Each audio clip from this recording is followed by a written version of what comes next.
Very good morning to you. Tell us more about your findings and what really stood out for you. Good morning. 2019 was an interesting year. We had quite a significant peak in 2018, and for the first half of the year, it looked like we were going to be coming close to it. Essentially, we had a peak around general elections in May, and then what we saw, which was very encouraging, was a drop-off, quite a significant drop-off, especially in the last quarter. And this is consistent with trends we've seen in the past. We see protests tending to spike around provincial and national elections, but starting to subdue towards local elections. We're hoping that that trend will continue over the course of this year towards the 2021 local elections. And I suppose too enthusiastic to assume that they drop off because they've got what they wanted, that service deliveries have improved? I don't think that is the case, given the serious backlogs that we face. I think possibly what it speaks to is better engagement with politicians, possibly around provincial and national elections. Promises are made that are unrealistic. Closer to local elections, we have local politicians who understand the dynamics and engage with communities in a more practical way. So it's quite interesting that we have two significantly different trends, and I don't think it's necessarily around delivery per se, but the expectations around that delivery that matters. What does it say about the mobilization of people and the sort of forces that are behind that, or the leadership behind that sort of thing?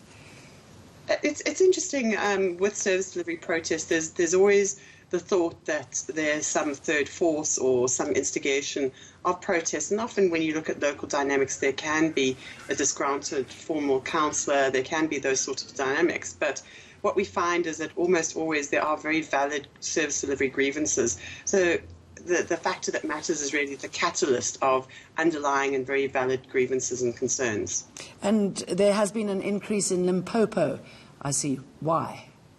Limpopo is always an interesting province. It varies quite significantly from year to year, whereas other provinces are fairly static.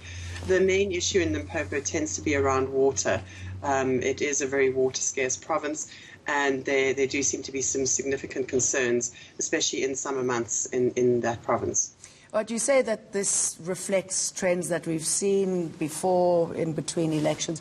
What are you looking forward to? What are you expecting coming up now, considering this is quite an important year? It is an important year. I think the concern for us, and it's something that's resonated with recent student protests, is the levels of violence we see in service delivery protests. Previously, it's a predominant theme, but not an almost unexceptional theme. So what we see is for protesters to get attention, there's a greater emphasis on being disruptive, on closing large intersections, closing major highways, and there's an element that can follow around criminality, around attacking truck drivers, looting. So I think it's very important that this year we see restraint on the part of protesters to get their grievances through, and also engagement with the police to try and preempt that level of criminality. Interesting. Karen, thank you.